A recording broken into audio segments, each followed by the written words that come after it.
Good evening, everyone. I'll call to order the regular meeting of the City Council of the City of East Ridge, January 11th, 2024, 6 p.m.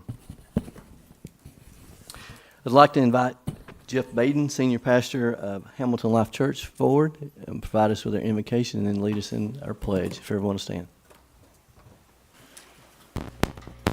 Let's pray. Lord, we thank you for this evening. Lord, every day that you give us is a gift, and we just come and we thank you for this precious day, Lord. We're not guaranteed any others, so Lord, we praise you for today, God, and we ask specifically over this meeting, over the plans, over the purposes, over the things that are to come. God, we pray for your wisdom, your understanding, your discernment, Father. I pray for our mayor. I pray for each city council official that is represented here, Father. God, I pray over our first responders, Lord. Father, I pray over all the different city and government officials and just members and people that serve. Lord, would your hand of blessing be upon them, Father. God, again, what we need is your wisdom, Lord, and that's what we seek. Guide and direct this time now, Lord. Guide and direct our meeting. We love you, Lord, with all of our heart. We pray this in your Son's precious name. Amen. Amen. I pledge allegiance to the flag of the United States of America and to the republic for which it stands, one nation, under God, indivisible, with liberty and justice for all. Thank you. Thank you, sir.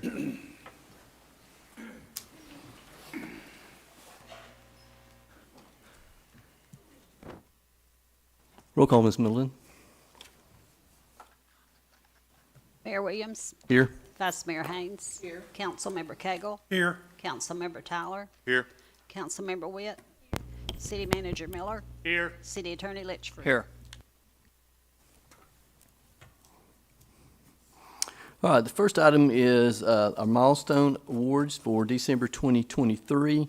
This is where we recognize milestone events for employees that have served our city.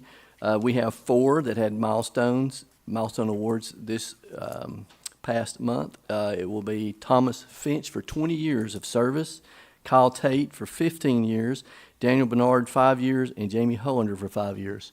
So we want to especially thank them and all of our employees for everything that they do for our city. For without them, we wouldn't be the great city that we are. So we'll now move to item 4, the consent agenda, which is the approval of the minutes of the December 14, 2023 council meeting, the November 2023 financial report, and the declaration of surplus property. I assume every council members had an opportunity to review those, and I'll entertain a motion for the consent agenda. I make a motion to approve the consent agenda. Second. We have a motion to approve by Councilmember Tyler and a second by Councilmember Witt. Do we have any discussion or corrections? I see none. Roll call, Ms. Middleton.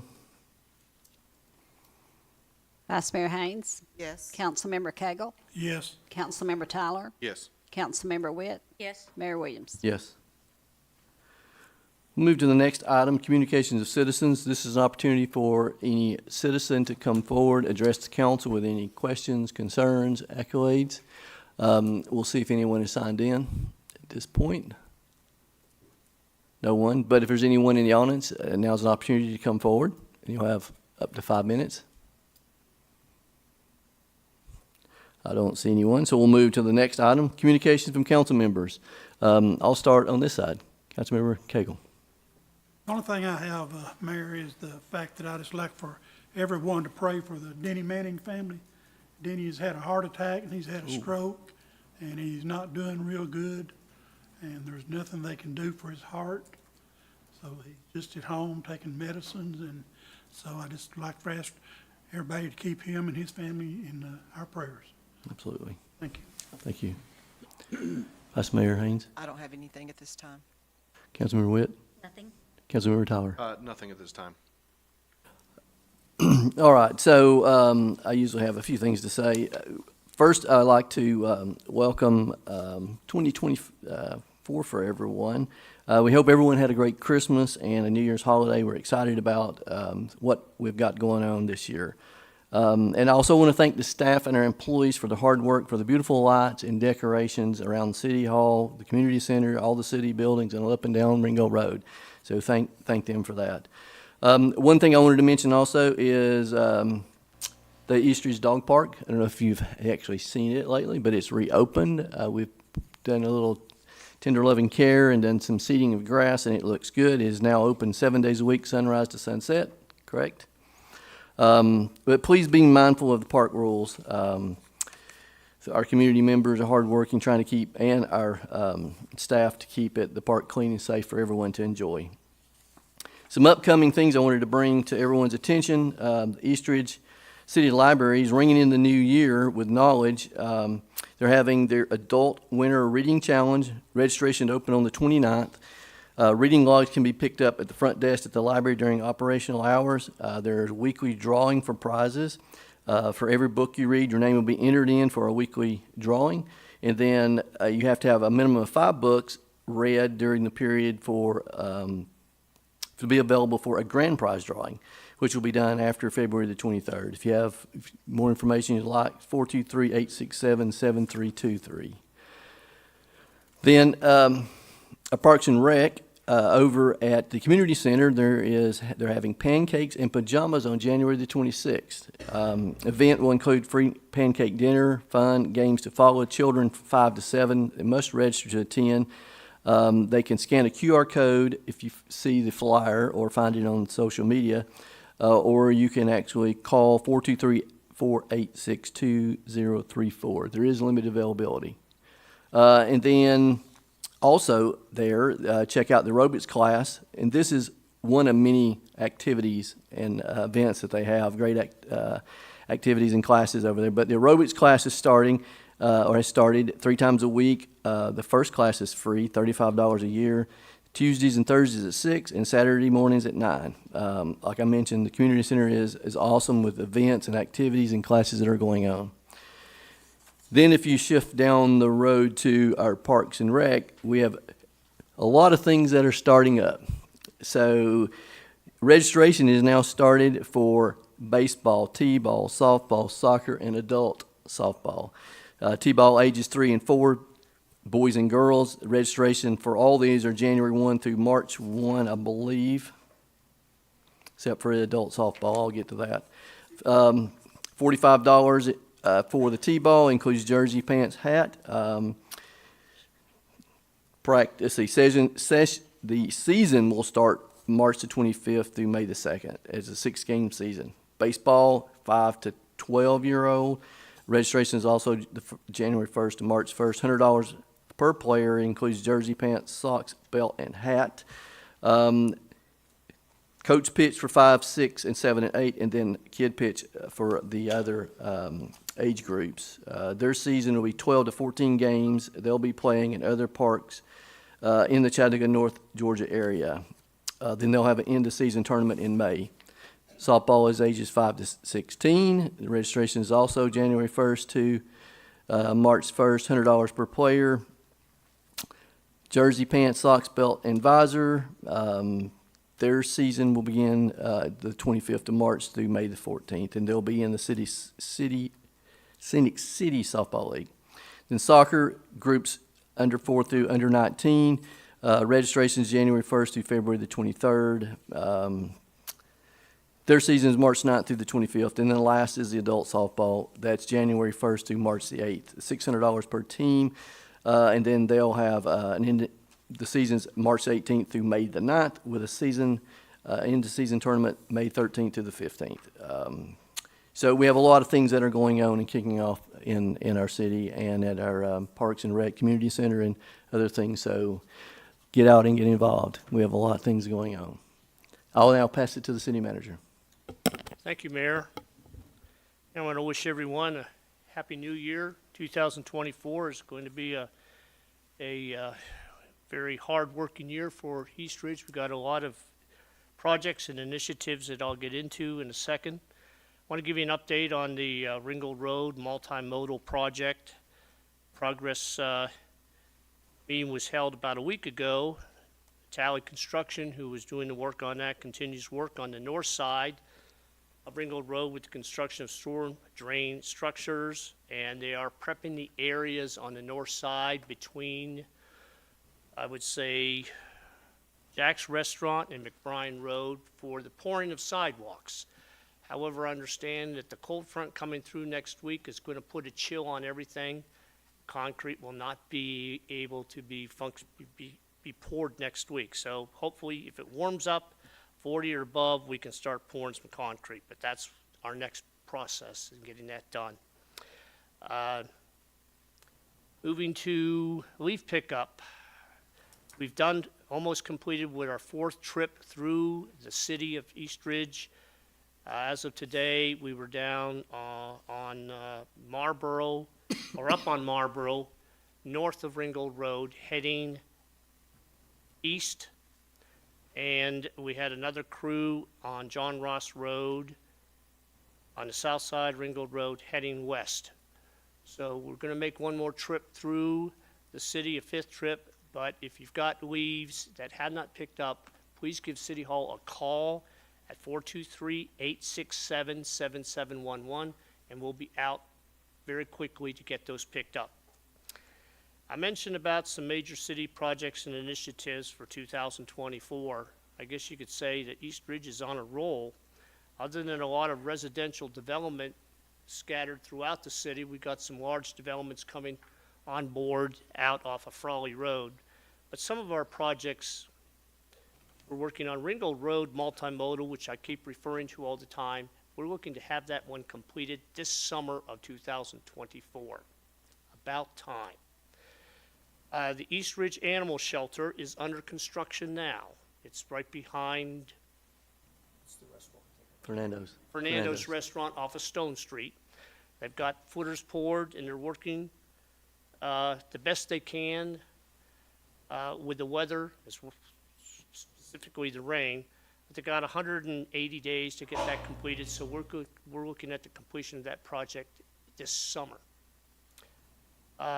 We have hired an architect, Hefferman and Kronkenberg, to design a multi-purpose pavilion that will be located behind the community center and City Hall in that large open field. Be a 12,000 square foot facility, 150 parking spaces. We hope to have the design completed and the bids and specifications ready to bid this project out this summer and start construction late summer or early fall. North Mac Smith Road, the widening of North Mac Smith Road from Ringgold Road towards the stadium area, but actually we're going to stop the construction at the north property line of the Fairfield Inn and Suites because we don't have all the right-of-way we need to continue widening. So that's going to be phase 2. That project was awarded to Adams Contracting, and they're going to start that project March 1st. That will have a 270-day period for construction. So if they get a start on that March 1st and the weather works out well for us, we hope we will have that done by the end of 2024. We have Victus Advisors. They were appointed by the City Council a month and a half ago to do a sports facility feasibility study to look at the optimization of venues out at Camp Jordan Park. That will be a 16-week study to get this completed by Victus. They're going to start with their kickoff on January 25th and 26th. So that one would be 4 months from the end of January that we will have a report to give us some guidance on what we would like to do out at Camp Jordan Park. And of course, the county is interested in helping us financially on that. So that's pretty much what I have at this time, but it'll keep us busy and kind of move East Ridge ahead. Thank you, Mayor and Council. Appreciate it. Yes, sir. When is the starting of the community center? We're not sure on that one yet because that one, Shauna, do you want to jump in on this one? We had our call with TDEC today to go over, like, we just uploaded the boundary map, which they go in, once they approve it, then we bring it back. Mayor signs it, we upload it again. The state has our contract, so we're waiting on them to sign the contract that we have. Once they sign that, the boundary map, the the land ownership, the environmental study, everything, we'll be able to start. So right now, once we get the contract back and they say, hey, we're good to go, we have 60 days to show progress of starting to write the bids. Start, again, like with ASA, we already had them do the boundary map. We have them doing the geospecs around the pavilion and the road and the center we can make sure the gym goes out far enough. So hopefully, we'll be able to start progress on that in the next 60 days, at least getting it out to bid and getting it ready. And then from there, everything is a step, like with the boundary map. They tell us what they want, we load it, then they tell us in 7 days, hey, okay, here I need something else added. So again, hopefully by late fall, we can actually start a little bit of construction. If not, it'll be early next year at this time, just because of how slow that process works. And trust me, it's as frustrating for me and Cameron, and the mayor can tell you, and Mr. Miller, every day we are putting something in the GSM trying to get this project, because I don't want it to be what happened with the splash pad and playground, since this is now mine. So we're trying to get it moved along, but we usually have one meeting, once a week with TDEC so far we've had. So between Tom Lamb and Mark from Nashville, so trying to stay on top of everything. So with it being an LPRF grant and we're going through TDEC and the state, there's a lot of requirements that we have to do in the right order, and staff is very diligent to make sure that we do everything proper so we don't have any delays or any paybacks or anything like that. So thank you all very much, but it is tedious, and I'm used to moving a little bit faster than that, so. And once I do have that answer, I will make sure that I send it to everybody once we know we're about to put stuff out to bid and everything. But right now, the biggest thing is the state has the contract that the mayor has signed, reviewed. It's in their hands now to sign and then come back to us. And after February 1, if we have all that back, then we can actually start moving forward a little bit faster. we were awarded the $400,000, and then we got the $200,000 increment, so we got $600,000. We're just making sure we do everything in the right order. Thanks, Shauna. Oh, you're welcome. I left one off, I'm sorry. Our road resurfacing for 23-24, that one will hopefully start March 1st. That's a $1.7 million road resurfacing program throughout the city. We're going to spend 1.5 to 1.7 million for the next several years to get our roads where they should be, at least resurfaced and better off than showing improvements. So that's it. Thank you. Thank you, sir. All right, we don't have any old business, so we'll move to item 9, new business. The first item is public hearing for ordinance number 1199. Go ahead and we'll read the caption and This will be Yes, the sir. public hearing for ordinance number 1199, an ordinance of the East Ridge City Council to amend the zoning regulations and the zoning map of the city of East Ridge, Tennessee, so as to rezone the property located at 4328 Oakdale Avenue, tax map number 169G-D-005 from R1 Residential District to C2 General Commercial District. thank you, sir. I will open up this public hearing. Mr. Howell, do you want to give us an overview on this? And then I will ask the applicant if they would like to come forward, and then I'll have an opportunity for anyone that is in favor or in opposition will have an opportunity to come forward. Yes, sir. Mayor and council, this request to rezone is from R1 residential to C2 commercial and would utilize an existing accessory structure for office space for the use of a janitorial company. Thank you, sir. I'll keep it short and brief. Short and sweet. All right. Would the applicant is here, would they like to come forward and address the council for the request?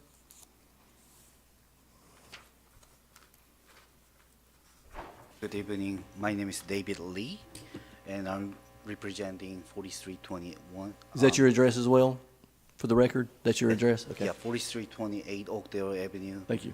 I'm here to represent them. Before I start, I would like to introduce our company first, and I will explain why we want to change the zoning regulation R1 to C2. First of all, our company is CBS Management, and we provide janitorial service for commercial or industrial facilities within Tennessee and Georgia.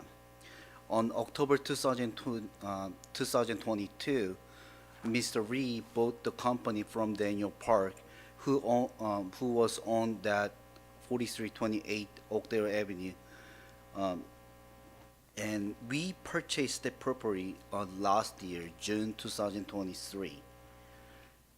And our plan was Mr. Ree wants to move into that house. And we didn't know about this in the beginning. And we had a small accessory building on the back of the house. So what we were thinking was we wants to move into that place and have that small accessory building as our office.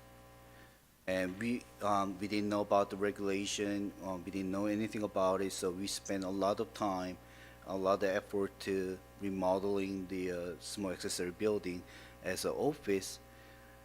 But we found out that since it is detached from the house, we cannot use it as office.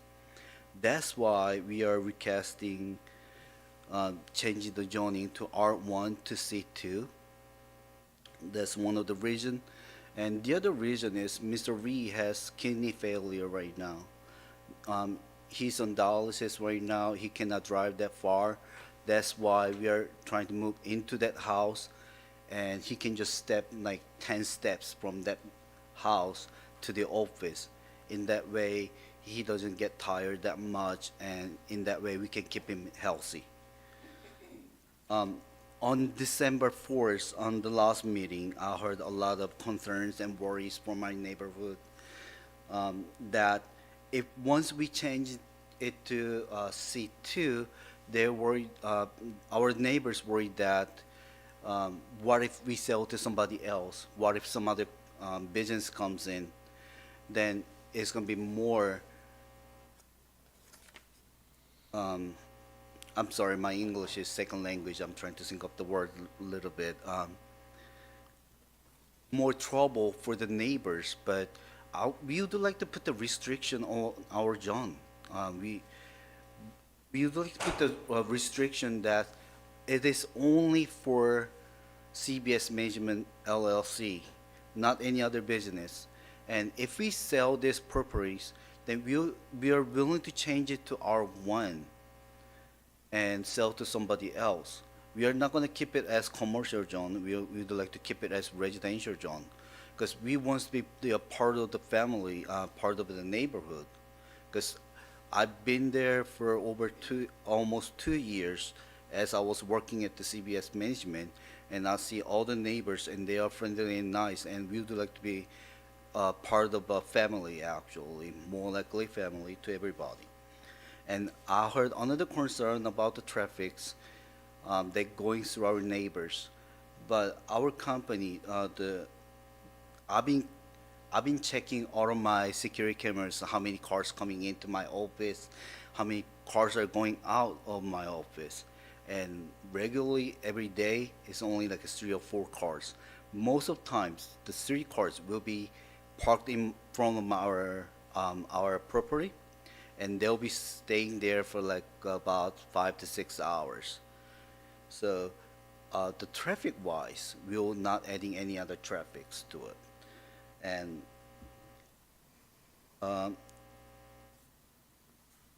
personally, I don't really like to change it to the zone, like, because I know our neighbors worry about that.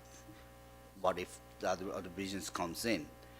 If there's permission that we can just use this small accessory buildings, we would love that. But at this moment, if we go by the book, it needs to be changed to C2. In that way, we can use that small accessory building as our office. Okay, thank you, sir. All right, now if there is anyone in the audience that would like to come forward in favor of or in opposition, now's your opportunity. If you'll, each of you, if I assume there'll be others, you'll give us your name and your address for the record, please. Sandy Kondrowski, Condroski, 1411 Armour Street. So, on the last meeting that we came to, I stated, this house that I live in, 1411, has been in our family, my mama's family, for 82 years. So it's a small street. It has like 5 houses, I think, on it. It's an elderly community. It's safe. We don't have to worry about thievery or anything. And we already get so much traffic on Oakdale and Armour from all the Ringo Road, people trying to find cut-throughs. We have an enormous increase of traffic already, so any additional traffic is some too much. That place that he's referring to, they did operate for like 2 years out of the house. And so they've redone the garage into their office space now that they want to move into. We don't want that extra traffic.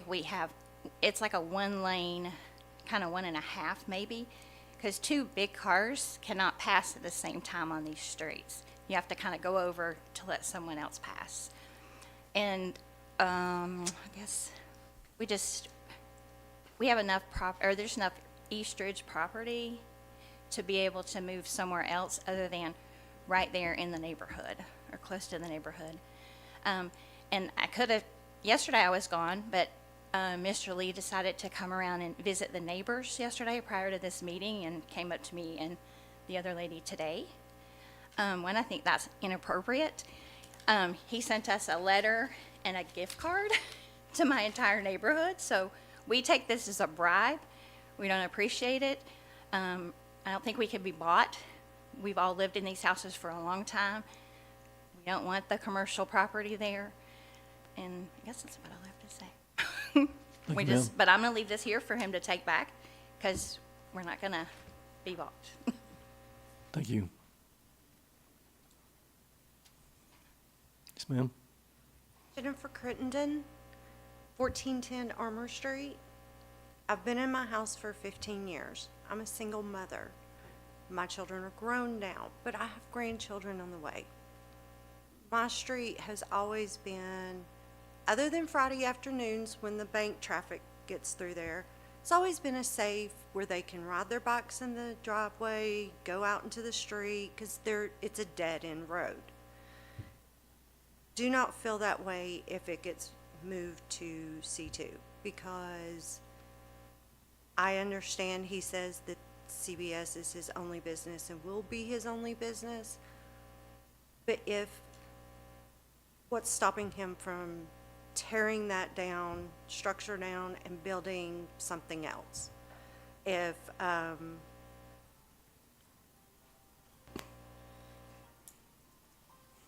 Sorry about that. It fills me with dread thinking that a gas station could be put in there. We don't have the street, all the streets in that area are dead ends. So all the traffic has to either go out to Moore or out to Ringo Road. We don't have the space. There's no extra room to get around cars, and we just would not feel safe in that small neighborhood with anything other than a house, a residential house. Thank you. Thank you.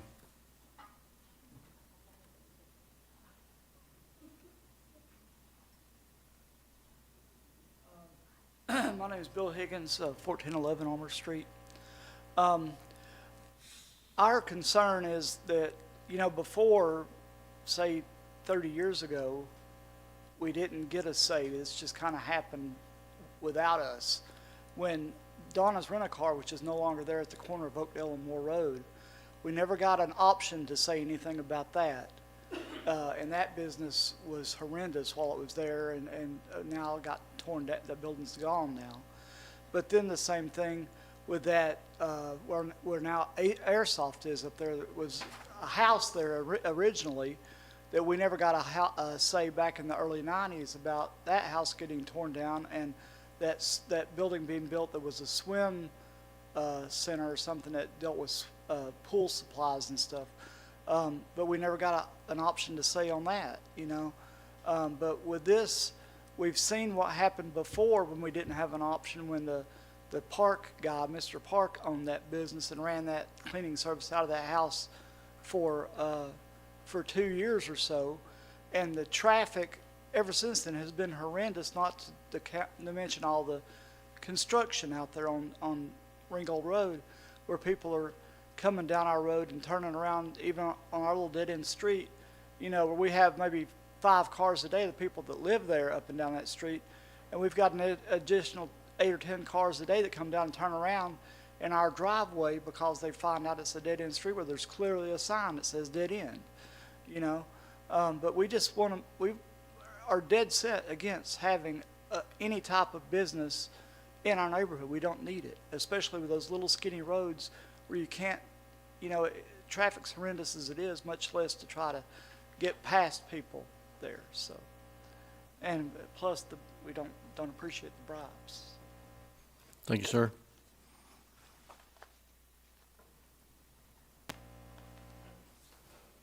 Hi, I'm Caroline Couch, 4327 Oakdale Avenue.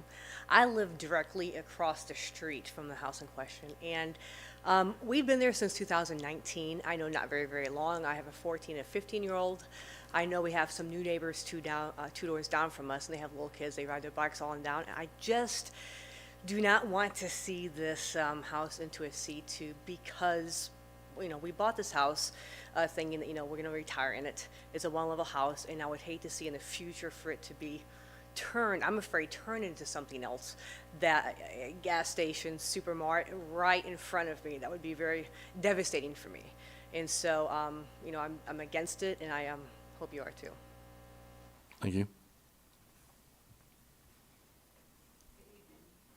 I'm Debbie Rimke, R-I-E-M-K-E.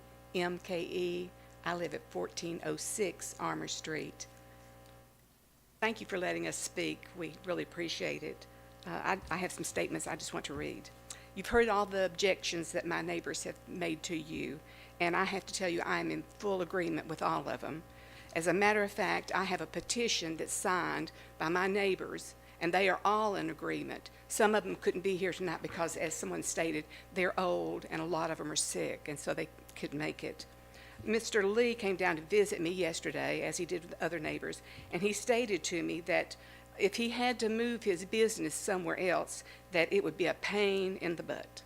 But I say to CBL management, if you had been a smart business, you would have checked to see if the property was zoned correctly in the first place before starting your business in our neighborhood, especially since there are other vacant lots or vacant properties in East Ridge.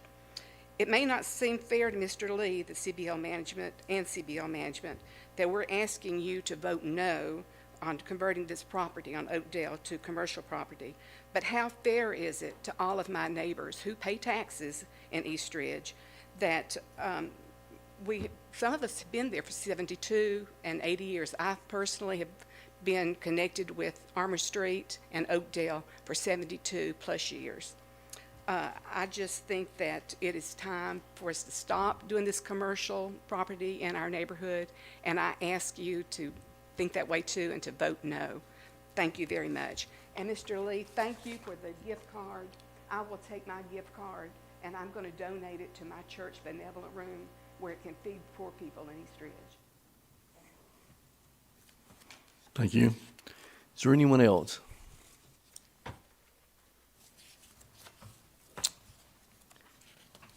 All right. I don't have anyone else. Yes, sir? Yeah, you can come back. I'll give you 5 minutes.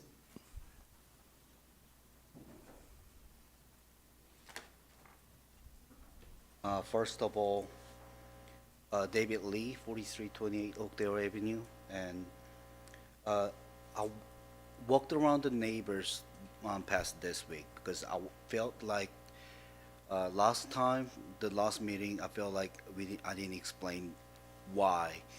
I felt like I didn't explain fully like why we want to change the zoning to C2. And the gift card wise, I just didn't want to hand out the letter. That's why we just I put $20 gift card in there just as a good face. Again, we would like to put the restriction on our properties. I know that our neighbors worry about torn down the building, have another business comes in. I do not want that at all. I only want that property for CBS management. And we would like to put the restriction on that again. We're gonna put the restriction, and it's only for CBS management, and once we sell it to somebody else maybe, then it's gonna change it to R1. Or if we decide to stop the business, then it will change it to R1 zone again. It's only, again, like, it's only for CBS Management LLC. Thank you, sir. All right, I will go ahead and close this public hearing, and we'll actually then move into the actual ordinance, number 1199.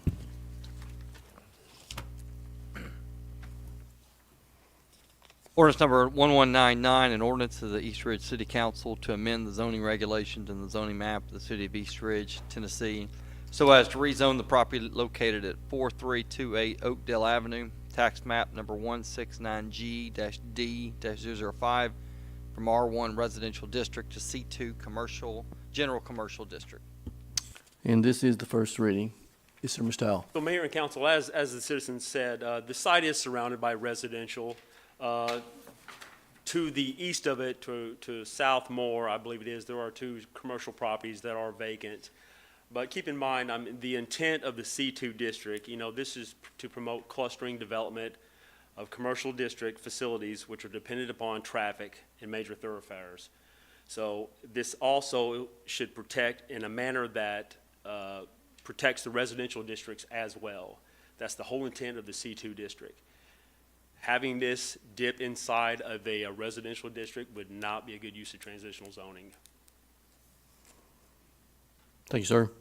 And this went before the Planning Commission December 4th. Yes, Mayor, it did, and it was denied. It by was the denied. Commission. All right. Thank you, sir.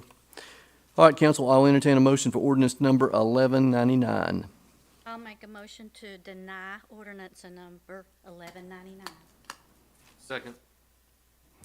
We have a motion to deny by Councilmember Witt and a second by Councilmember Tyler. Do we have any discussion? I do. So when I Google searched this property, CBS Management LLC came up. The business currently being operated out of this property right now? So that was news to me as it being operated for the last 2 years. As a home-based business, we have restrictions in the R1 district. I'm not sure who is who is operating. Are there family members in it also operating? Because if that's the case, then without generating a lot of traffic, it is an approved home-based business. But you cannot have people other than family members operating this business. And it sounds to me like that has been the case for the last 2 years. Well, I mean, I have a home office and I work from home. I don't, it's not a business per se. My concern is that, it's, right now, like I said, I Google searched it and it came up CBS Management. So it's being portrayed publicly as a business. It is. And it invites people into the neighborhood already. Is there a way that we can do a cease and desist on operations there? Okay. That'd be my only thing moving forward, is that we cease operations at the property right now. Did you have something? Yes, sir. Do they have a business license? That's something I need to check on, Councilman Cagle. Because if it's been operating illegally as a home-based business, business license don't come through me. When it went to the planning commission, that question wasn't asked, they had a business license? Was not asked. No. Okay. I feel No. with these people. Public is over. Go ahead, sir. I feel with these people because Mr. Howell knows I'm going through the same situation where I live at the end of the block with another business there. And I have talked to Mr. Howell 2 times, 3 times. He's working on it. I've given him another place of business. But these places have got license. That's what I can't understand. So we don't do no follow-up or anything to be sure they're abiding by the restrictions that the license are setting out? Because I know they're not up here on the end of the street that I've been complaining about.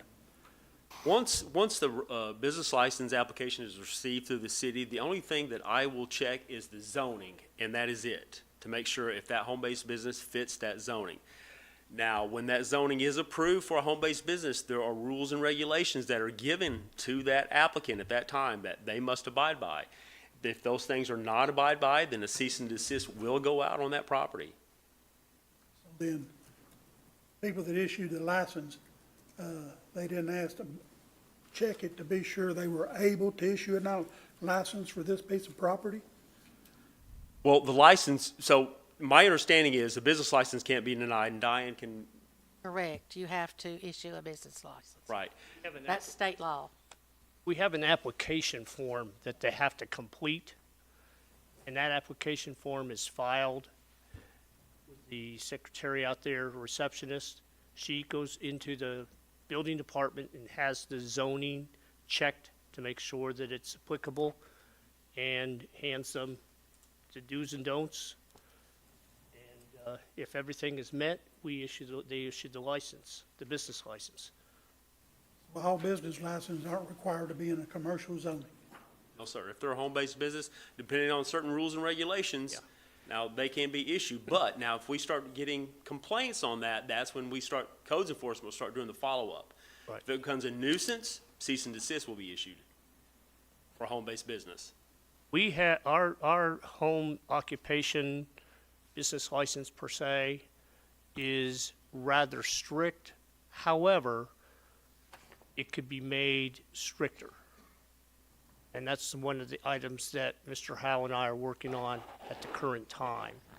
We have an ordinance from several other cities in Tennessee which have provisions and standards in there which make it a little more difficult to be able to conduct a business, home-based business via a home occupational license.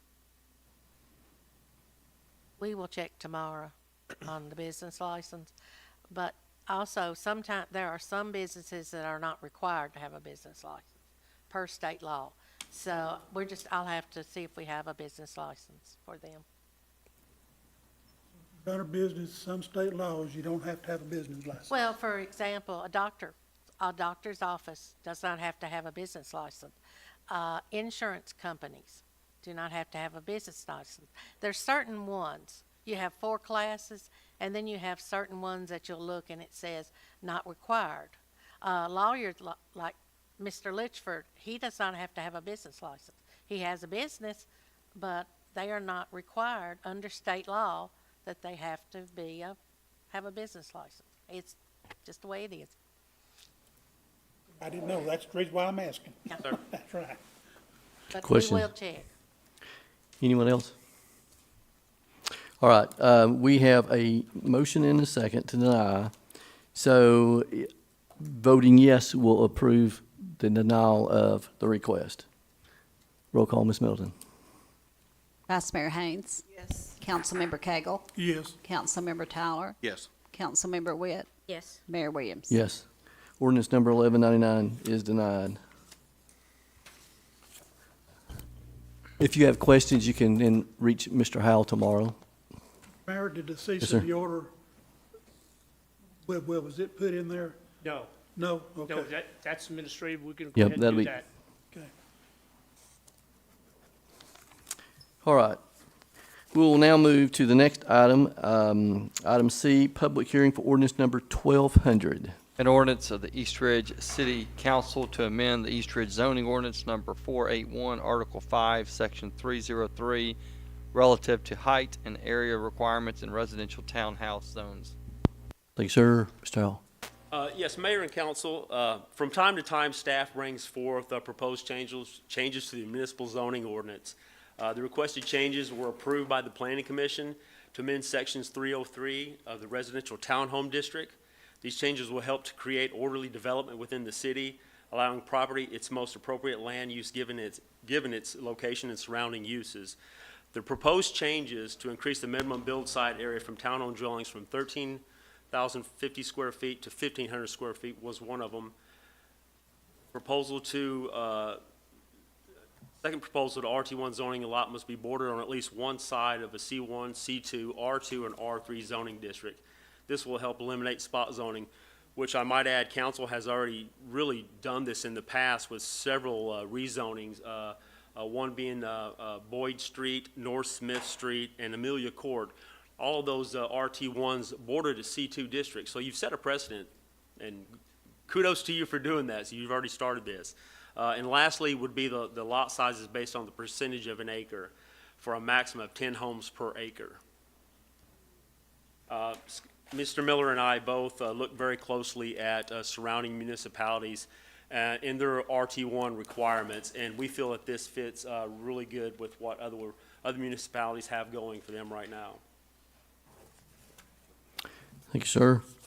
All right, this is an open public hearing, so if there's anyone that is in favor of or in opposition, now is the opportunity to come forward.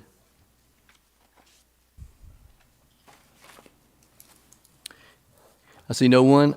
I will close this public hearing, and then we'll move to item D, the actual ordinance, number 1200.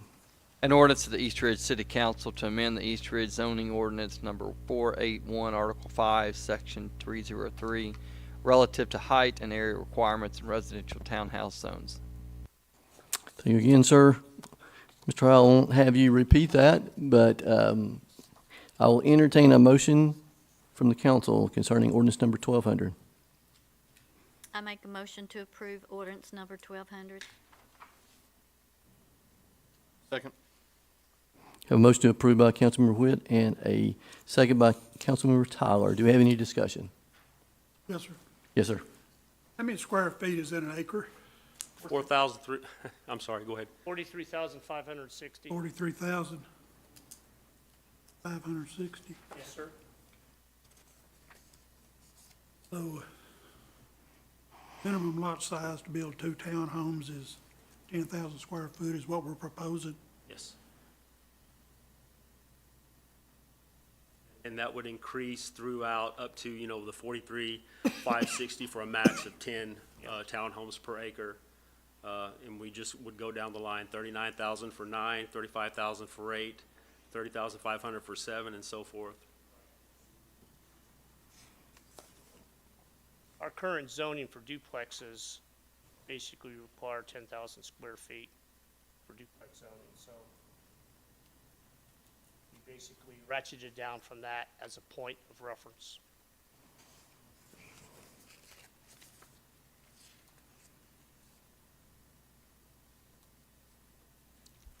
And I've noticed that in here, the requirements that it has to be next to a R2, R3. No, has to be next to a C1, C2, R2, or R3. Yes, sir. So it can be next to a duplex. Yes. So I've got an acre of land here. It's already zoned R1. This duplex over here has been sitting here for 50 years, sitting in an R1. So in other words, to get this acre of land zoned to RT1, this duplex has to be zoned R2. That would be correct. So you're referring to a legal non-conforming structure there, Mr. Cagle? Yes, sir. And in order for that, right, so if there was an illegal non-conforming structure that's a duplex in an R1, you would not be able to use an RT1 adjacent to that. Non-conforming doesn't get it here. It's what the land No, is that's- zoned. Yes, sir. What the land is zoned. I know of several locations around here that I know what are you're- like that. Yeah. And they've been there for 50 years with senior citizens living in them that own them, and We look at the zoning map, we don't care what is on that, really. It's what the zoning of that land is. know what it's being used for. Exactly. Same thing goes for a commercial building that's sitting there, this, Yes, sir. Correct. Yes, sir.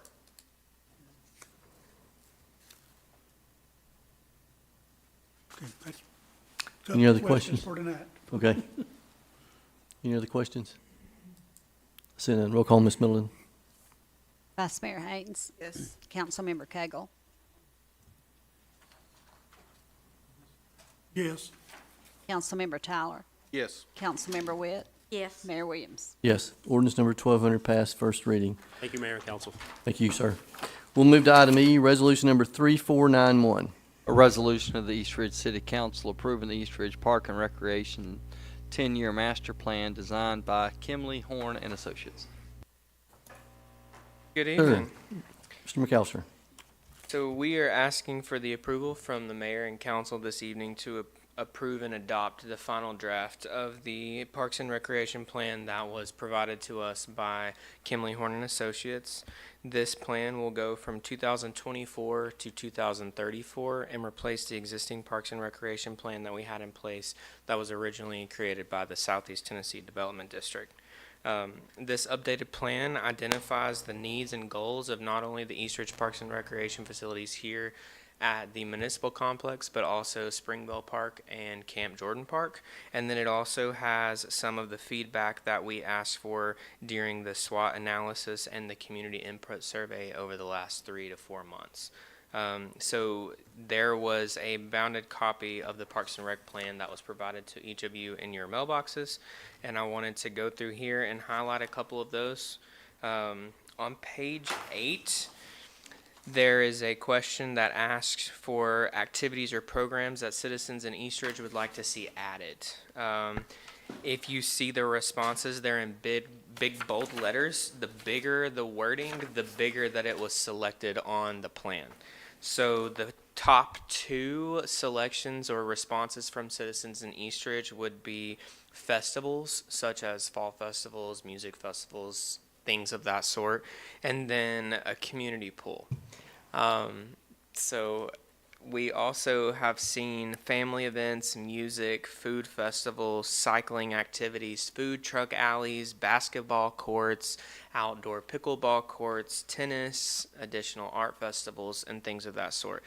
We saw a lot of trending topics that had to do with outdoor recreational amenities, which was surprising. A lot of times we receive feedback it has to do with indoor facilities, but we are excited to see some of the input with outdoor amenities. And then if you flip over to page 22, this will start to name out our short-term and long-term recommendations and goals for each facility. The first one is Camp Jordan Park. It goes through and mentions every single thing that we have to offer at Camp Jordan. It tells you a little bit about that facility and then the condition of each amenity within the park. And then on page 23, it lists out the short-term and long-term recommendations that were submitted to us by Kimley Horn. They came out and did a 48-hour study and survey with myself, Shauna, and City Manager Miller to go over what it is that we currently have versus what we could offer to our city over the next 10 years. As you continue through the plan, it goes through Eastridge Community Center on the next page, Eastridge Dog Park, and Eastridge Splash Pad, the Pioneer Frontier Park, and Springville Park. The one thing that I would like to mention is on page 24 for the Eastridge Community Center, a lot of the short-term and long-term recommendations will be handled at once with the new LPRF funding. So we're excited to take that out almost immediately. But for the other amenities, we will work on budgeting items within each fiscal year for the next 10 years so that we can handle these recommendations and goals for not only ourselves but for the citizens of Eastridge. I just wanted to add one thing. I want to commend Kimley Horn and Associates for putting together a very readable and comprehensive analysis on our parks and our recreation programming, our venues that we have. This kind of far exceeds the one that we did back in 2018 because I was part of that process too. But I really think we got our money's worth on this plan here. I think it's a very workable and doable plan, something we can strive for, obtain funding for some of these recommendations. So I think it was a good job, and staff too, that spent a lot of time with Kimley Horn educating them on what we have and what we would like to see. I concur. Reading through this, and looking at the details, 11% of the poll that submitted said they visited Camp Jordan daily, and over 40% visited Camp Jordan weekly. And then some of the facility amenities that their household utilize is trails, walking paths, playgrounds, open green space. I mean, that's That's great to hear. That's what we want. That's what we're doing there. You know, and some of the other activities, baseball, soccer, running, biking, those show up. So, you know, we're making an impact, and some of the SWOT analysis was great. Some of the things that I didn't realize was benches at our walking track are in poor condition. I didn't realize that, so we need to get that addressed. So I think this is a great study, and we can work from it, build off of it, accomplish some of these like we did last time. I believe the last one, we completed everything but one item, and that is one we're working on now. And that's actually mentioned on page number 3 in the front of this Community plan. center, yep. Yeah, well, not just the community center, but page number 3, it gives a summary of the existing plan that expired in 2023 and goes down the list of the items that were mentioned as long-term recommendations and what had been completed at the expiration of that plan. Awesome. Thank you, sir. I will entertain a motion for resolution number 3491. I make a motion to approve resolution number 3491. Second. We have a motion approved by Councilmember Witt and a second by Councilmember Tyler. Do we have any discussion? I have one question. Yes, sir. Out of the 275 acres we got down there, how much of it is it now being utilized? How much have we got left to build on? We have 50 vacant acres. Where'd you go? Oh, 55 vacant acres that we converted. The conversion is complete. That was a 2021 project through TDEC. And so we are currently converting those into trails. And then what open green space do you have available? We have, so the open green space we still have would be across from the arena now. We have all that open green space between the new picnic pavilion, there at the RV lot that we don't use as much, and then you have all of that green space here. You have all that kind of goes back around where the power poles are at, back towards Canoe Launch 2 and the second entrance of the nature trail, the original nature trail Normans, which we actually just had cleared this week. A lot of that has been used for Frisbee golf. Yes. And we've been making improvements to the Frisbee Well, the only golf stuff thing we've too. got down there now is what we got in the conversion. That's across the bridge. That, And that's about 50 acres that's on top of the 275. yes. Right, but my question was, how much of the 275 That's what I have thought we it got? was. You still have that green space there right behind the pavilion. Yeah, I just don't know the acreage of it. I'd have to get out there. Well, and- but you described well what we've got down there. Right, but the green space open is that across from the arena where the pavilion is, all the way kind of back where Canoe Launch 2 Two is. and Nature Trail 2 entrance are. So it's like a big L shape. I'm just Or thinking U-shape. about anything else that could be built down there, so we don't have anything that can be built down there. Yeah, we do. Well, that's what I'm trying to get a picture on, how many acres have we got that I could be just have to built go on? measure that, sorry. Okay. That's not my Thank you. expertise, I apologize, but I will get that answer. Yes, after feasibility, when they get in town, that is, Yeah. so, again, sorry about that. Awesome. Any other discussion? Well, somebody that uses the disc golf course fairly regularly, if we did build over there, would we be able to move those, I think there's 3 holes of? Yeah. Can I get my 18 in, man? Just making sure. We'll make sure. Anything else? Roll call, Ms. Middleton. Vice Mayor Haynes. Yes. Councilmember Cagle. Yes, Councilmember Tyler. Yes. Councilmember Witt. Yes. Mayor Williams. Yes. Resolution number 3491 passed. We'll move to item F, resolution number 3492. A resolution of the East Ridge City Council authorizing the city manager to have environmental and structural assessments done on the McBride School building. Yes, sir. Okay, thank you, Mayor, Council. A Phase 1 environmental site assessment was completed by S&ME back in 2017. That assessment revealed no specific evidence of on-site or off-site recognized environmental conditions or controlled recognized environmental conditions in connection with the property. However, the records reviewed of the school documents from that time indicated that the school had asbestos-containing materials within its structure. SME at that time recommended that both an NESHAP, which stands for the National Emission Standard for Hazardous Air Pollutants, and lead paint assessments be performed prior to any future renovation or demolition. EPA and TDEC have come out basically saying that if we are going to do any renovation or demolition at McBrien School, that we do have to perform an assessment for asbestos and also lead paint. We need to make a decision as to what the future of McBrien School is going to be. I know some of you like to see it renovated, some would like to see it torn down.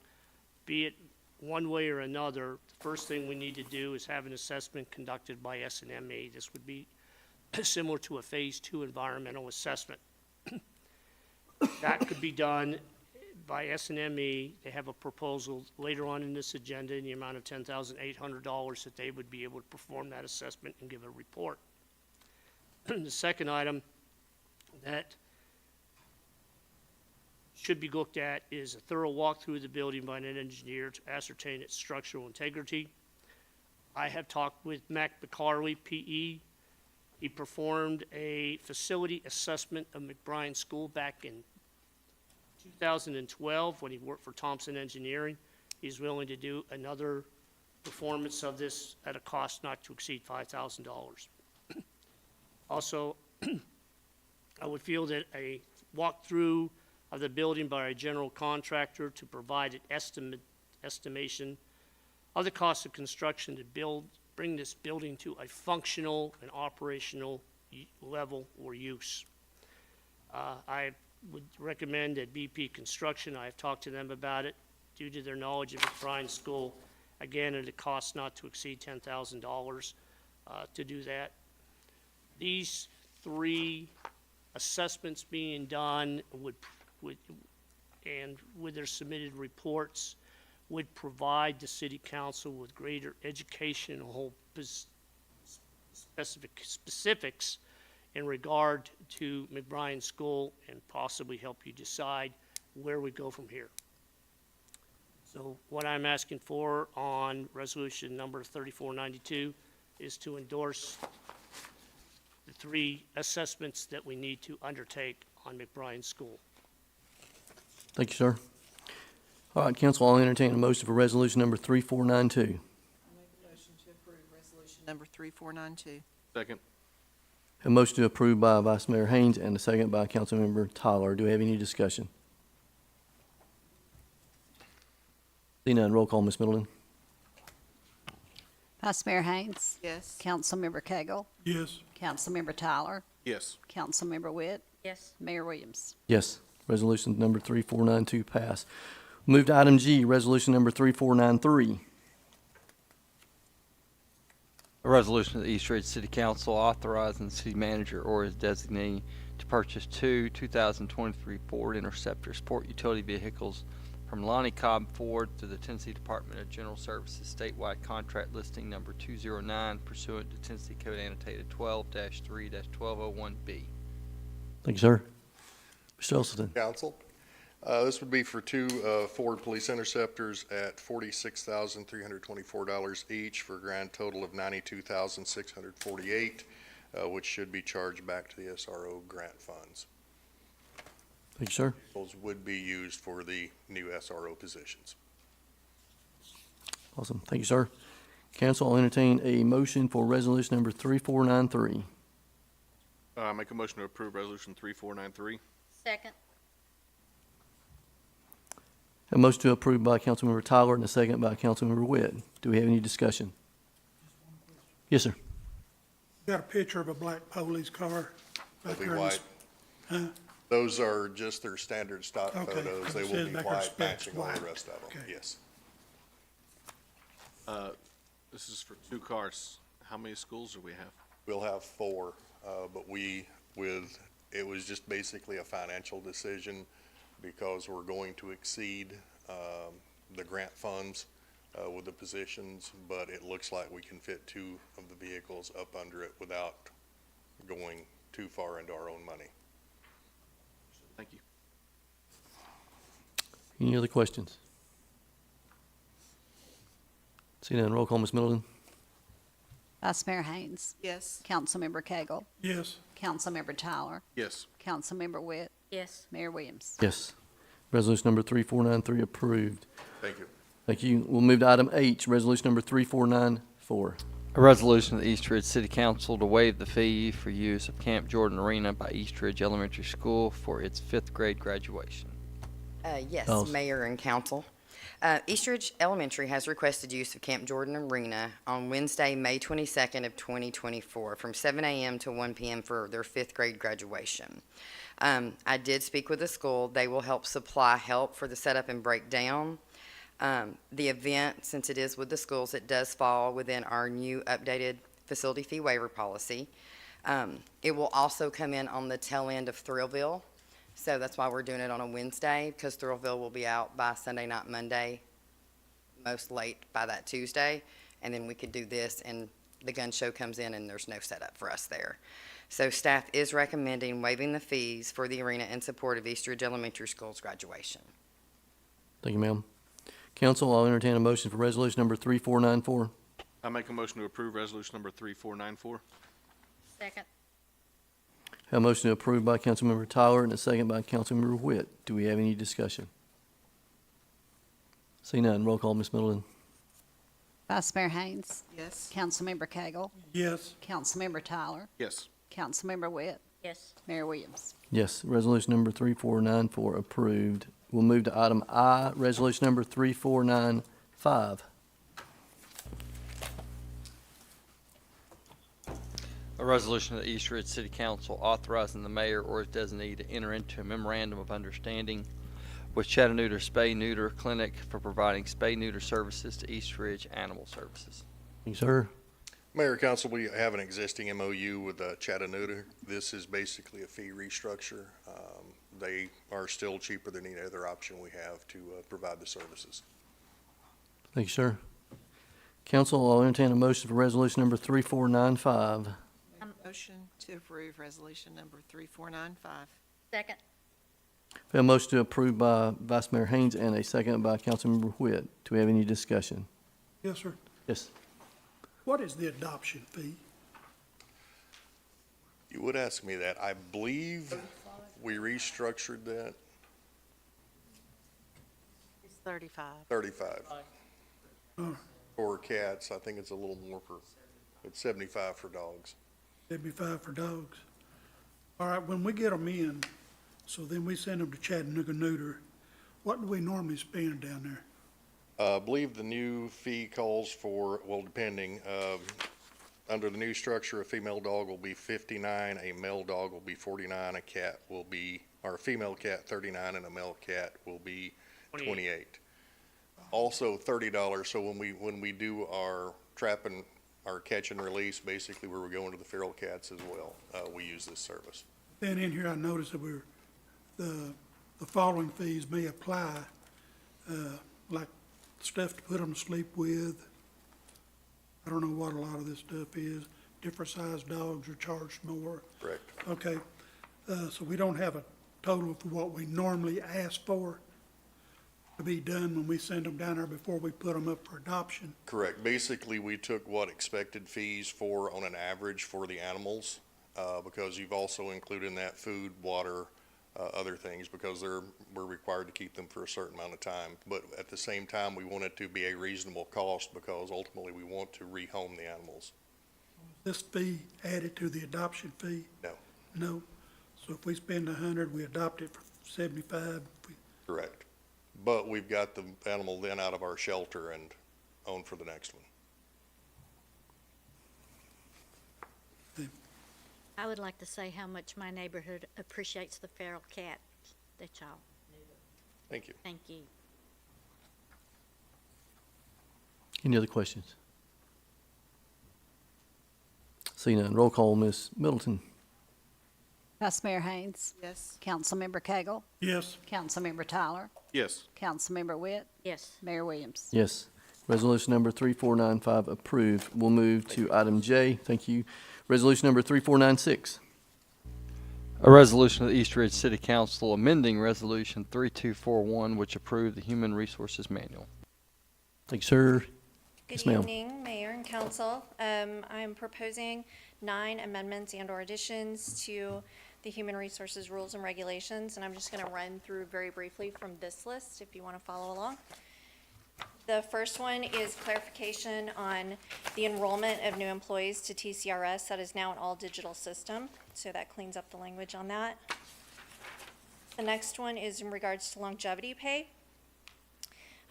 There has been some questions from employees who are leaving their service as to whether they're retiring or not, so we cleaned up the language so that it's clear and specific. The next one is in regards to time records. We're in the process of completing our changeover to a digital time and attendance system, so the language on that had to be adjusted from a paper system. The next one is performance reviews. Mr. Miller and I are in the process of adopting a formal performance review system for the entire staff, and for the entire staff, and it would be on an annual basis now, so that cleans up that policy language, as well as at the very end, kind of removing the language about salaries being adjusted, because these performance reviews will be done throughout the year. The next one, under miscellaneous policies, is the use of city vehicles and equipment, and that is just an age change from 21 to 18. The next one, which is rather large, is our policy on drug and alcohol testing. Tennessee Department of Workers' Compensation has released new policy. It very closely aligns with the former policy, so I won't go through everything, but that is just so that we stay up to date with the most current that they issue off on their website. The next one is in regards to service awards. This is a program that the mayor started, I believe, in 2021. It had never been written into formal policy, and we have now crossed a couple of questions from employees when they fall into some gray areas, so we felt like it was necessary and prudent to write a formal policy on that benefit. And the last two are new legislation that was passed. One is the Pump Act, one is the Tennessee Pregnant Workers Fairness Act. And so these are just best practice to be included in our manual. So if there's any question by an employee, they can reference them without having to come forward and ask. Usually they do follow up with clarification, but any kind of legislation like that that passes that we need to comply with for our employees, we try to include it in the handbook and keep everything up to date. Are there any questions? Thank you, ma'am. Yes, sir. Non-exempt and for sensitive positions, for safety-sensitive positions, can you explain the difference in the alcohol content? Because what is the DUI content, 0.08? Okay, so it's reading here that a non-safety sensitive position can be checked and it comes back as a 0.08. And the other one has come back as a 0.04, so we're gonna allow this non-sensitive person to be sitting here legally drunk? No, 0.08 is for a person who's not in a safety-sensitive position that is not considered legally drunk, and then the people in safety-sensitive position is more stringent. It has to be half that. But the 0.08, get a DUI ticket for that, don't you, sir? That is for operating a vehicle, unless you're a truck driver. Okay. I'd like to see that changed. Be less, to be more stringent. Mhm.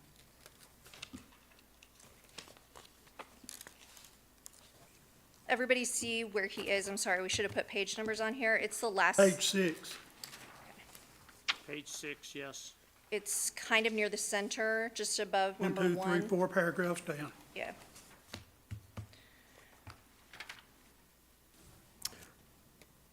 Councilmember Cagle, what are you recommending? Well, I can't see being, where this person can be less than this person, so I'd just like to see all employees to be treated the same, to be done the same way, you know.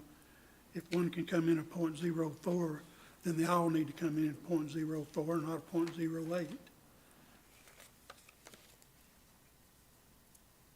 these are all employees, though. These are broken down into non-safety and Non-sensitive. safety sensitive.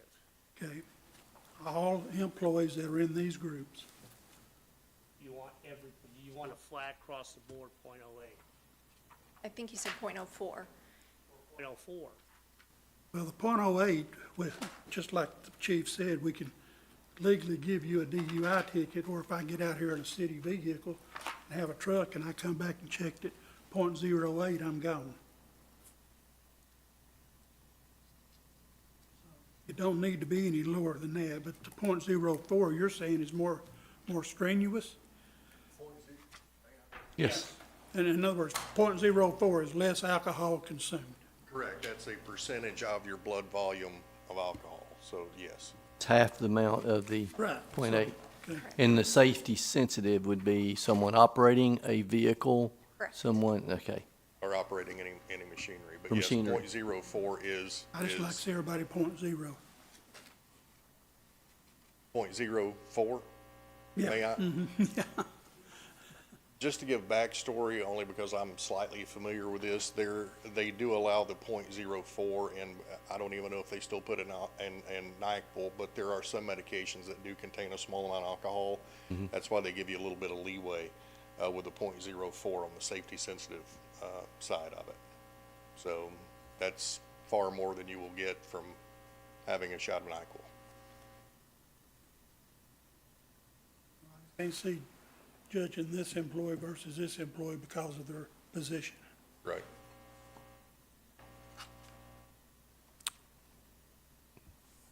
So what's the council's decision on that?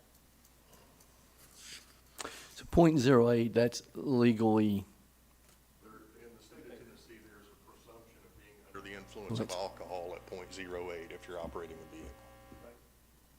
and if you're walking the street, We don't usually take VACs on people walking the street. It's more of a behavioral safety for themselves type of determination by the officer. but if they were, they would be still Or, .8? Again, it would still be kind of a presumption that you're impaired or under the influence at. And again, that's a presumption.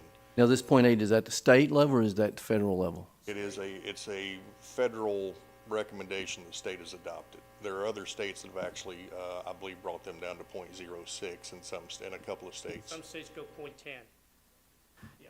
So in other words, if you're out there and you're at .7, you can conduct business. .07. .07, that's what I meant, sorry. Thank you for Yes. clarification. Again, .08 is a presumption. You can go in and argue in court that there are some people that are impaired at .03, .04, that their ability to operate a complex vehicle complex machine like a motor vehicle is impaired. But again, at .08, the state has made the determination that you can presume everyone is too impaired to operate a vehicle at that level of intoxication.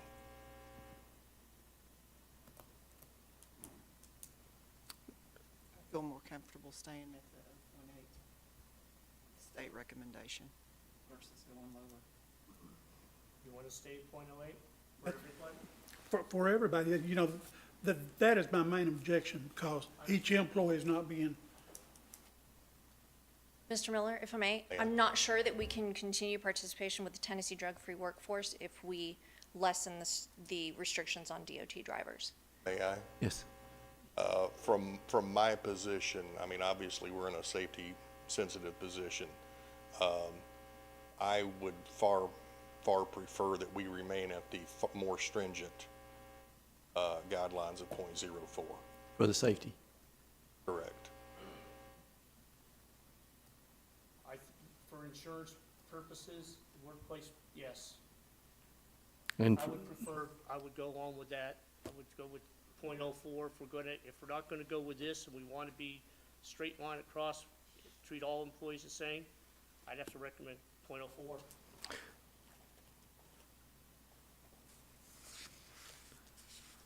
we have a policeman back there wanting to speak.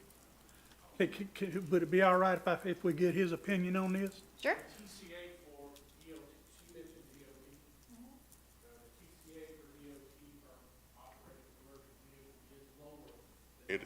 It is at .04, it's at .04 in Tennessee, correct? They wrote this, yeah. Could you speak into the mic, Sergeant? I believe it's, there's one that's a .02, and I'm not sure if it's the underage or. That's Then underage. there's one that's .04. If I'm recalling Because of being correctly. sergeant, I don't do it as much anymore, so, If I'm recalling correct, your underage, which is under 21, is a .02. If you have a CDL, you're operating a semi-truck or any type of commercial vehicle, it's .04. You are presumed impaired by the state of Tennessee at that point. terms illegal per se. I don't agree with it. I don't think it needs to be any higher than .04 for safety sensitive positions. And I don't think that's calling any individual out over another one. It's just what your position is and what machinery you're operating. And we, to be blunt, we provide a far higher liability level to the city. So we need to at least be held in the .04. Okay. Any other questions? All right, I'll entertain a motion for resolution number 3496. I make a motion to approve it as it is, 3496. Second. All right, we have a motion by Councilmember Witt and a second by Councilmember Tyler to approve resolution 3496 as stated or as presented. Let me say that. Any other questions? I see none. Roll call, Ms. Middleton. Vice Mayor Haynes. Yes. Councilmember Cagle. No. Councilmember Tyler. Yes. Councilmember Witt. Yes. Mayor Williams. Yes. Resolution number 3496 approved. We'll move to item K, resolution number 3497. A resolution of the East Ridge City Council authorizing the city manager or his designee to purchase 2 train compressors for Camp Jordan Arena from Train through the Omnia Partners Purchasing Alliance contract listing number 3341. Thank you, sir. Ms. Goss? Yes, Mayor and Council. The Parks and Rec Department is requesting approval to purchase 2 train compressors for the arena to replace units 1 and 5. This item was approved at the November 9th City Council meeting 2023.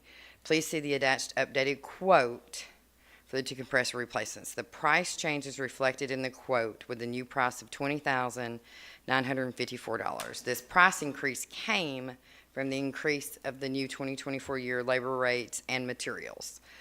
So that upped it to $966 from the original price of, so you had $2,954 and the original price was $19,988. Thank you, ma'am. All right, council, I'll entertain a motion for resolution number 3497. I'll make a motion to approve resolution 3497. Second. Have a motion to approve by Councilmember Tyler and a second by Councilmember Witt. Do we have any discussion?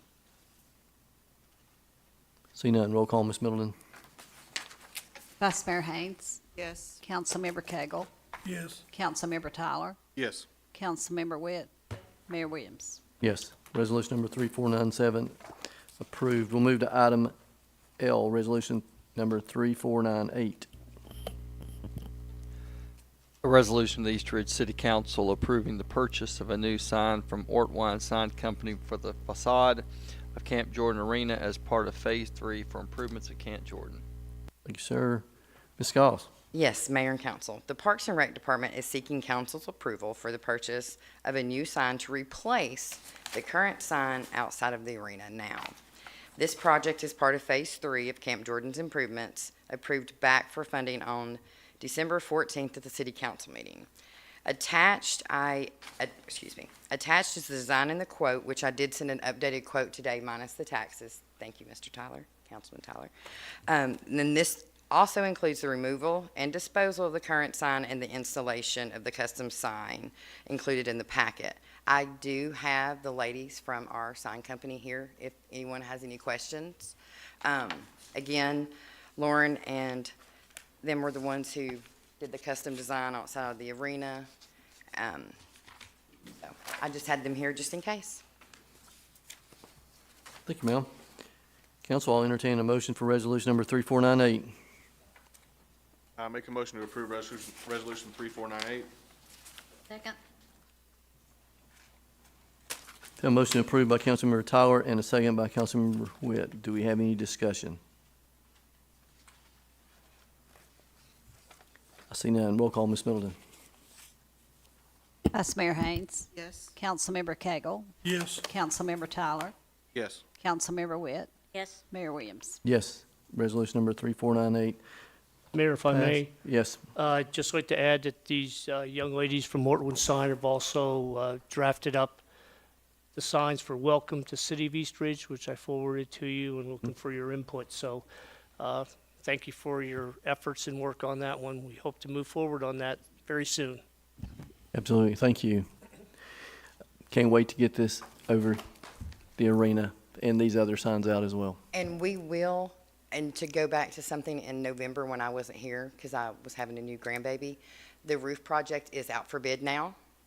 And after the roof is done, then these ladies will come in with the sign, but we went ahead and got it rolling so we can get it in production, ready to go just as soon as the roof is done. So that way you have that update since I wasn't here to tell you myself. Thank you. Thank you. All right, we'll move to item M, resolution number 3499. A resolution of the East Ridge City Council authorizing the city manager to have asbestos and lead paint assessments conducted on the McBride School building. Thank you, sir. Mr. Miller? Yes, I talked about this earlier in the agenda. This would be the proposal for S&ME to provide an assessment for the asbestos-containing materials and lead-containing paint on McBride School in the amount, in a lump sum, of $10,800. Thank you, sir. All right, council, I'll entertain a motion for resolution number 3499. 499. Second. Have a motion to approve by Vice Mayor Haynes and a second by Councilmember Tyler. Do we have any discussion? See none. Roll call, Ms. Middleton. Vice Mayor Haynes. Councilmember Cagle. Yes. Councilmember Tyler. Yes. Councilmember Witt. Yes. Mayor Williams. Yes. Resolution number 3499 approved and passed. We'll move to item N, resolution number 3500. A resolution of the East Ridge City Council to amend resolution number 3481 to increase the cost for the purchase of 10 laser aiming modules from ADS through the U.S. General Services Administration. Thank you, sir. Chief Usleton? Mayor, Council, the council previously approved the purchase of these for $15,907.30. Between the time we got it approved and the time we tried to buy them, the price of the items went up $3,502.60 to bring the total up to $19,409.90. We would like the council to approve the new purchase price. Thank you, sir. Council, entertain a motion for resolution number 3500. I make a motion to approve resolution 3500. Second. Have a motion to approve by Councilmember Tyler and a second by Councilmember Witt. Do we have any discussion? See none. Roll call, Ms. Middleton. Vice Mayor Haynes. Yes. Councilmember Cagle. Yes. Councilmember Tyler. Yes. Councilmember Witt. Yes. Mayor Williams. Yes. Thank you. Resolution number 3500 approved. Thank you, sir. The next item is a discussion of the tentative agenda for July 25th, 2024. Under old business, we will have, yes, we have the RT1 zoning classification, second and final reading. Yeah, I've skipped over the Oakdale. Any discussion on that, council? Under new business, we have an unnumbered ordinance for a budget amendment. Ms. Qualls? Yes, sir. I had planned to have it tonight, but then when the chief of wanted to buy 2 more cars, I held off on it because I didn't want to put it in there until y'all had voted on it, because you might not have. So, but it will be included in that budget amendment also, the cars, Along with these others along with the others. that we just approved? Well, actually, they're already, the money for those are already In the Even though budget. some are higher? We had some price increases on Oh, a few yeah, things. yeah, I'll have to check it to be sure, but Okay. yes. Any other discussion? All right, the next item is an unnumbered ordinance rezoning of 12 Sheridan Drive from R1 Residential District to R3 Residential Apartment District. This would be the first reading. Mr. Howell. Mayor and council, this is a legal non-conforming structure that's been vacant for over 180 days, which sits in an R1 district. So they're seeking approval for an R3 rezone for what was a quadplex up there. Planning Commission did approve the request. Thank you, sir. Council, any discussion, questions? I see none. The next item is another unnumbered ordinance to establish an updated occupational safety and health program plan, first reading. Yes, sir. Good Mayor and evening. council, how y'all doing this evening? Good. Yes, this is in an effort to update the existing safety and health plan that was originally adopted under ordinance 1023 and 746. According to TOSHA mandate, we are obligated to update this plan every 7 years, or as we have major changes in the city to personnel, council, mayor, etc. And we're within both of those time limits. Thank you, Deputy Chief Albright. Any questions? We have none at this time. Thank you. Thank you.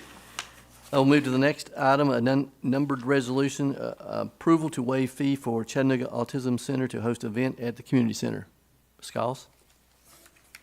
Yes, Mayor and Council. The Chattanooga Autism Center has requested the use of the community center for March 30th this year of 2024 from 11 to 2 p.m. It is an event that we have had over there for the past few years. The event is offered free and is open to everybody from the public. Again, since 2018, they have also filled out all of the required paperwork on our updated policies that we passed back in September for any fee removal.